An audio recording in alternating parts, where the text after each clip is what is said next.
Hace muy poco finalizó el primer gran torneo de Altered, que tuvo un total de 1024 participantes. En este vídeo os voy a mostrar el top 16, los mejores mazos de esos 1024, y los voy a comentar para que sepáis sus claves. Pero lo primero es comentar lo que estáis pensando todos viendo la pantalla. Sí, el top 16 estuvo compuesto por 3 Izmir, 2 Lyra, 1 Axiom y 10 Ordis. Sorprende no ver representantes ni de Muna ni de Bravos, pero bueno, es que Waru, con su amigo Robin Hood, monopolizó la mitad de los puestos del top 16. De hecho, aquí tenéis los porcentajes de cada uno de los héroes. Los héroes más jugados han sido Sigismar y Teia, con un 18,6% y un 18,3%. Vamos, que más de un tercio de todos los participantes eran un mazo Sigismar o un mazo Teia, lo cual es lógico porque son los mejores mazos de inicio y no cuesta mucho trabajo mejorarlos. Luego tenemos a Fen con un 15%, un héroe muy versátil, y al final es el único de los 3 héroes que permiten a los jugadores Lyra jugar su facción sin depender de la suerte, que no todo el mundo se siente cómodo con tanta emoción al tirar los dados con Nevenka o viendo qué carta le sale en la ruleta de Aurak, y lo demás bastante equilibrado. Atsadi, Gulrang y Arjun casi sin representación, pero es normal porque hasta que no salgan algunas expansiones, o por lo menos la próxima expansión donde saquen cartas que apoyen sus habilidades, ahora mismo se quedan atrás. Son buenos héroes, pero ahora mismo les faltan cartas que apoyen su mecánica, como a Sierra. En el top 128, los 128 mejores mazos del torneo, tuvimos una grandísima mayoría de Sigismar, seguido por Waru y Fen. Un cuarto puesto para mazos de Teia y por último a Fanas y Trace. Cuando hagan los ajustes de balance a Robin Hood, porque estoy seguro de que los van a hacer, ya que dijeron que dependería de los resultados de este torneo grande y algunos medianos más que hubo ese fin de semana, y mirad el estado de la partida final, 3 Robin Hoods en mesa, y antes de eso el jugador francés sacó otro Robin más un Quetzal único con la habilidad de Robin también. Esta es la cara que se te queda cuando tu rival pone en mesa 2 Robin Hood seguidos. Ya el pobre sabía que estaba perdido. En fin, que cuando balanceen a Robin, Waru se quedará a la misma altura que Sigismar y ya habrá más huecos para que puedan entrar otro tipo de mazos al top, entre ellos Muna y Bravos, que estoy seguro que Teia y Koyo van a entrar en muchos tops. De hecho, aquí tenéis el mazo Muna que quedó top 33. Luego lo voy a comentar también este mazo, pero lo importante ahora es que de las 10 partidas que jugó, como veis, perdió contra 2 Waru, él hace su reporte donde lo comenta, y una de ellas casi gana, pero al final no pudo ser. Bien, empezamos ya con el único de los héroes de los mazos de inicio que ha llegado al top 16, Sigismar de Ordis. Los 2 mazos que han llegado de Sigismar al top 16 son muy diferentes. Mirad este primero, porque es muy curioso. De hecho, yo al tercer torneo del juego que fui llevé un mazo casi igual que este y la gente me dijo, ¿pero estás loco? ¿Cómo llevas un Ordis sin permanentes? Y efectivamente, puede ser, como veis, muy buena estrategia. Jugar sin la presión añadida de tener permanentes que pueden quedar muertos en tu mano porque no encuentras el hueco perfecto para ponerlos, porque obviamente si el oponente también juega cartas de coste bajo te va a resultar muy difícil, pues simplemente vas sin permanentes y con tus 7-8 buenos hechizos para anular cartas del rival y tus 3 cargas y ya está. El resto, personajes. Ozma y Baba Yaga para robar, el espía Ordis para sabotear y el resto, las clásicas cartas que crean tokens y muchísimas, pero muchísimas cartas de coste bajo para llenar la mesa, sinergizar con tus hechizos, que son mejores cuantas más unidades tienes, y por supuesto ir dejando al oponente sin maná para tomar decisiones que te den la ventaja cuando él ya no pueda jugar nada más. Fijaos el delirio que lleva 3 mecánicas de la fundición sin llevar permanentes, o sea, las lleva solo por ser un 1-1-2 de coste 1. Y en cuanto a las únicas de su mazo, son 2 que le ayudan con temas de robar cartas y reabastecer, y la otra, este Kuwat, que si tiene 8 orbes de maná o menos, te crea una ficha Ordis por cada personaje que no sea ficha que se una a tus expediciones. Es la típica carta que te aporta muchísimo valor si la sacas como primera carta del turno y el oponente no te la anula con su siguiente acción. El segundo mazo Ordis del top 16 ya es mucho más clásico. Tiene 13 cartas que no son personajes, 5 hechizos para remover o anular personajes y solo una carga, y luego los 3 transporte de Ordis, los 2 bastiones de Ordis y ojo a esto porque lleva grandiosa empresa raros, el auténtico permanente que es un si cuela pero a lo grande. Lo que hace este permanente es que si el oponente no te lo quita, no te lo remueve, te avanza la expedición que tú quieras al mediodía, al principio de la ronda. Entonces, claro, tú ves que el oponente juega algo de coste medio, tú juegas un coste 1 y luego el oponente que le quedan 2 o 3 de maná, sueltas eso y listo. Como tiene resistencia 2, no te lo va a poder quitar. Tú vas a perder seguro las 2 expediciones a cambio de avanzar una al siguiente turno y ya todos los turnos. Y ahora el rival tiene el problemón de que o se quita eso de en medio o pierde. Y como tiene resistencia 2, pues le va a dejar ese turno que lo quite bastante vendido para que tú pases por las 2 expediciones. Todo un win-win. Y en cuanto a personajes, pues igual que el otro, ¿vale? Tiene mucho robo entre las Ozmas y las Baba Yagas, tiene los espías de Ordis, las cartas para crear tokens, las mecánicas, que son coste bajo y que en este mazo su habilidad al descartarse sí que es útil, las guerreras, que tienen bastante poder por el coste, también lleva un Kraken, ¿vale? Como finisher. Sus únicas, como veis, todas se las ha buscado para que desde la reserva reduzcan el coste del siguiente permanente que juegues. La ingeniera es muy versátil porque reduce los costes de los permanentes si la juegas desde la reserva y te da las 2 opciones, ¿no? O descartarla o pagar su coste para que cuente como carta jugada. Al final tiene muchos buenos combos para poder jugar los permanentes e incluso no me extrañaría que alguna vez haya podido jugar grandiosa empresa pasando él por una línea y el oponente por la otra, ¿eh? O sea, muy buena jugada esa. Las otras 2 cartas únicas son de las que te crean tokens cuando las pones en juego. Seguimos con el mazo Ordis de Waru, el ganador del torneo. Voy a analizar solo este, ¿vale? Porque todos son muy similares. No voy a analizar los 8. Os comento este del ganador, que además, vamos, es casi igual al segundo puesto y a los demás. Lleva sus 6 cartas para anular cartas del oponente, que es obligatorio, y lleva tan solo una carga. La mayoría de mazos Ordis del top llevan solo una carga, ¿eh? Simplemente porque es que no tienen espacio para más. Y el resto ya personajes. Lleva varios que no son burócratas, Ozma, porque es de las mejores personajes del juego, ¿no? Por 2 de coste tiene las estadísticas un poco por debajo, pero robas una carta, es brutal. El arenero, para dar sueño a algún personaje del rival o tuyo propio en los turnos finales o en los turnos clave. El espía de Ordis, para sabotear, y los cadetes Ordis, porque, como os digo siempre, hay que llevar en el mazo cartas de coste 1 para los primeros turnos y para pasar la prioridad al oponente en los turnos intermedios y en los finales. De los burócratas, pues la clave del mazo es Robin Hood, que hará que durante 2 turnos el rival tenga que pagar 1 más de coste por todas las cartas que juegue. Puedes incluso encadenar 2 Robin Hoods seguidos, uno que venga del turno anterior con el siguiente que juegues al próximo turno y destrozar toda posibilidad del rival. Y luego también lleva al príncipe rana como burócrata, que es un coste muy bajo, no tiene efecto, pero es un coste muy bajo. Tenemos también al legado del monolito, que hace sabotaje al final del turno, al abogado de Ordis, que roba una carta al final del turno, y a Zot, que crea una ficha de recluta Ordis en la expedición que quieras al final del turno. También, por supuesto, nuestro querido Quetzalcóatl, ¿no? El lagarto, que crea fichas Ordis cada vez que el oponente roba una carta o hace reabastecer. Casi nada. En cuanto a las únicas, pues muy buenas. Estos cadetes Ordis cuestan 1 y cada vez que juegues a un personaje que no sea una ficha, te crea una ficha. De locos, y por si fuera poco, su habilidad de apoyo hace que el siguiente burócrata cueste 1 menos. Y si este os pareció bueno, ojo al siguiente. No solo tiene su habilidad normal para que las habilidades enemigas en su expedición no se activen, sino que cada vez que juegas un personaje gana un boost. Y al ser burócrata puede estar en mesa 2 turnos. Este personaje se va a inflar muchísimo. Vamos ahora con el único mazo del top 4 que no fue Waru, Fen. Aprovechad si podéis estos 2 segundos para dar un like al vídeo y suscribíos. Muchísimas gracias por todo el apoyo que le estáis dando al canal.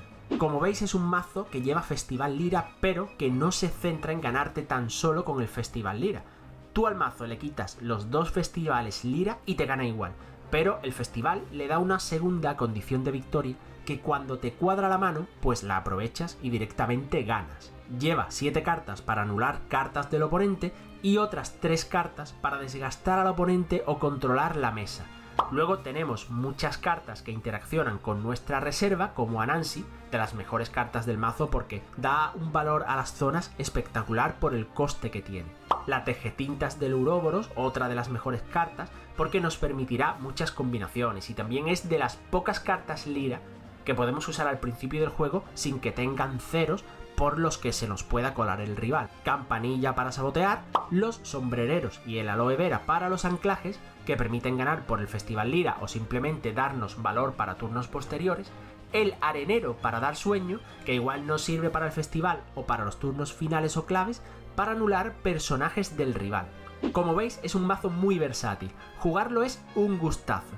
Yo llevé un mazo de Fen en el último torneo al que fui y sientes en la mayoría de los turnos que tienes el rival a tu merced, con 1000 opciones y combos gracias a las unidades de coste bajo con tantos efectos y a los hechizos de coste bajo. Ya os dije que era de los mejores mazos del juego junto a Waro, y cuando a Robin Hood le hagan los ajustes de balance, pues posiblemente Fen sea uno de los mazos más top. Las únicas de este mazo pues son cartas que ayudan tanto a ganar de forma normal como a ganar por Festival de Lira.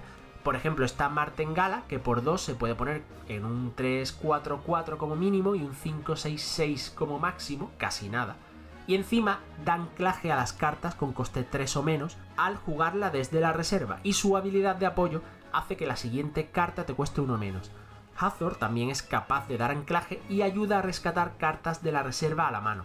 Y esta Danzatelas es la más estándar, ¿no?, de las cartas únicas que lleva. Ayuda a controlar mesas saboteando y poniendo fugaz a personajes enemigos, lo cual no ayuda nada al Festival Lira, pero sí que es muy potente por todo lo que hace y el coste que tiene. El otro mazo de Fen que llegó al top 8 es casi igual, ¿vale? Lo único es que no llevaba el Festival Lira, fue más jugando a lo clásico sin tener el festival como segunda opción de victoria. En el top 8 tuvimos un mazo de Afanas y otro de Traced. Empecemos por el de Afanas. Como veis, lleva la friolera de 17 hechizos, porque al final sinergizan tanto con el héroe que son necesarios. Además, 3 de ellos son de robar carta. Lleva 3 Baba Yagas y 2 Flamel para seguir robando, 6 unidades con anclaje, porque lleva 3 cosechadores únicos. Ha ido a por esta carta a muerte. Su objetivo es dar potenciadores a las unidades con anclaje o a los magos danzantes, que también obtienen un valor increíble. Luego, con las mano amiga, va reutilizando las unidades quitándoles la fugacidad. Esa es la base del mazo. Si os fijáis, no juega con unidades que tengan avezado, que son las que no pierden los potenciadores en la reserva, porque es que hay tantos personajes con sabotaje en el juego que no tiene sentido. Entonces, ha visto que es mejor ir con unidades que se anclen, y así el oponente, si quiere anularlas, pues es algo más complicado. No suele haber tantas cartas con muy buen valor que además te quiten una carta de la mesa. Sin embargo, sí que existen muchas cartas que tienen muy buen valor y te hacen sabotaje para quitarte algo de la reserva. Este mazo es una locura contra mazos que no lleven muchos hechizos para anular cartas del oponente, pero sufre contra mazos que lleven muchos hechizos de anular unidades. Por ejemplo, este mazo contra el primero que os enseñé de Ordis no tiene nada que hacer, pero contra Muna, contra Teia o contra un Bravos, pues les da una paliza tremenda. Contra burócratas también va muy bien, y seguramente en el torneo se enfrentó a muchos. Lamentablemente la suerte no le acompañó en el top 8, pero bueno, obtuvo muy buen puesto, es un mazo muy sólido. Las únicas, fijaos además que le devuelven una carta de la reserva a la mano si tienen un potenciador o más, lo cual siempre va a suceder. Es muy buen combo el que ha conseguido este jugador. Además tienen una serie de habilidades de apoyo que la verdad dudo que jamás usase en el torneo, porque estas únicas debe jugarlas al campo cada vez que estén en la reserva sí o sí. Seguimos con Traced. Este mazo es el único del top que fue tan solo con 3 hechizos para anular cartas del oponente. Se la jugó muchísimo, pero bueno, le salió bien. Lleva por supuesto muchísimas cartas que se juegan desde la reserva, porque de eso va el mazo, ¿no? De estar poniendo todos los turnos cartas allí una vez que active Traced su habilidad. Y por supuesto lleva los 3 Haven, los 3 bastiones que hacen que las unidades de la reserva salgan al juego con un potenciador. Tiene aquí un muy buen combo con el Dr. Frankenstein raro, que activa la habilidad del bastión raro para hacer reabastecer de nuevo. Copelia, para ponerlas en juego directamente gratis para el próximo turno al ponerlas de la mano a la reserva, y por supuesto cartas con muchísimo valor en zonas al salir desde la reserva, que lo juntas con el potenciador que les da el Bastión Haven y se vuelven directamente monstruos. Un poco raro este Contempla Estrellas Izmir, que obviamente ha metido para tener unidades de coste 1, pero bueno, la facción tampoco tiene más cartas de coste 1 con buenas estadísticas, así que ha tenido que ponerlas para tener un total de 8 cartas de coste 1 en el mazo, 11 si incluimos a Amelia. En cuanto a las únicas, este es el mazo que menos se ha centrado en buscar únicas que aúnen una misma estrategia. De hecho, un poco lo que creo que estamos haciendo todos, ¿no? Simplemente coges las 3 únicas más potentes que tengas y las pones en el mazo, pues algo así. Seguimos con el mazo del Indigüe, que llegó al top 16. Este es el mazo que más bajo llegó de la lista, pero de un torneo de 1024 jugadores, ser el 16, pues es un verdadero triunfo. No hay que quitarle mérito, este mazo está al nivel de los demás. 19 hechizos, 3 líneas completas y uno más extra. La mitad del mazo son hechizos, una absoluta locura, pero bueno, ya sabemos que los mazos Izmir son más orientados a controlar la mesa y a los hechizos, así que está dentro de lo normal. En cuanto a los personajes, Baba Yaga y Flamel para obtener cartas, discípulos estudiosos para reducir el coste de hechizos, alquimistas que simplemente aportan buenas estadísticas de zonas y hadas de los dientes para sabotear. Personajes que sinergicen con la habilidad de sacrificio del héroe solo lleva las medusas y los contempla estrellas. Por supuesto los hechizos también. El boom dentro de un mazo del Indigüe es el mejor hechizo para anular cartas del rival del juego. Y el regalo, que también viene genial, porque roba y además nos da la sinergia del sacrificio. En cuanto a las únicas, pues aquí tenemos otro jugador que ha ido a por una estrategia clara y muy buena. Todas sus medusas, cuando entran al campo, puedes sacrificarlas para poner una carta de la reserva en tu mano. Si el oponente no te sabotea, tienes un ciclo de medusas infinito. Sacas una medusa, la sacrificas y luego la siguiente medusa que saques al siguiente turno en este, la sacrificas para devolverte a la mano la que estaba en la reserva. Y así para siempre, hasta que te hagan sabotaje, por supuesto. Y acabamos el vídeo con el mazo Muna, que quedó top 33. Muy buen puesto. No pudo con tanto Waru como os comenté antes, y fijaos en el mazo porque es muy parecido al que mejoramos del mazo de inicio. Los hechizos para remover personajes, algunos hechizos extra de apoyo, las clásicas plantas para anclar, luego Jonsu y el actor de Lira, que ya os lo he comentado en varios vídeos, que son cartas que no tienen sentido las estadísticas brutales que tienen para su coste. Y lleva por supuesto las 3 cuidadoras de Muna para dar anclaje desde la reserva, y en vez de los 3 druidas de Muna que también dan anclaje como la cuidadora desde la reserva, lleva 3 cartas únicas que cumplen esta función pero que son 1000 veces mejores que el druida, porque mirad estas 2 copelias. Cada vez que le das un potenciador a un personaje, el personaje que tú quieras de coste 3 o menos obtiene anclaje, así que sinergiza tanto con la habilidad del héroe como con Ogun, que da más potenciadores, y con los hechizos como Cuidar, que también dan potenciadores. Ya os lo he dicho una y 1000 veces, las cartas de anular personajes siempre hay que llevar 6 y usarlas solo en las únicas, contra las únicas, porque hay cartas únicas que son monstruos y como las dejes en mesa te destrozan la partida. ¿Que tienes una carta para anular personajes del rival? Te la guardas hasta que saque la única. ¿Que tienes 2? Pues bueno, una la usas para obtener la ventaja y la otra te la guardas. No he podido encontrar por ninguna parte el mazo Bravos, que quedó en el top 26, pero en cuanto lo tenga os lo publicaré por Twitter junto con un pequeño análisis. Seguidme por Twitter, que allí también hablo siempre y comparto cosas sobre Altern. Como veis, he dedicado un minuto más o menos a comentar cada mazo del top, porque si no se iba a hacer un vídeo aquí de 3 horas. Muchos de estos mazos los voy a traer a la serie Héroes de Altern, ya en formato vídeo completo, ¿vale? Su explicación, carta por carta, cómo jugar el mazo y 3 partidas. Ahí sí voy a entrar más en profundidad en cómo se juega el héroe, los combos, etc. Muchísimas gracias por ver este vídeo y nos vemos en el siguiente.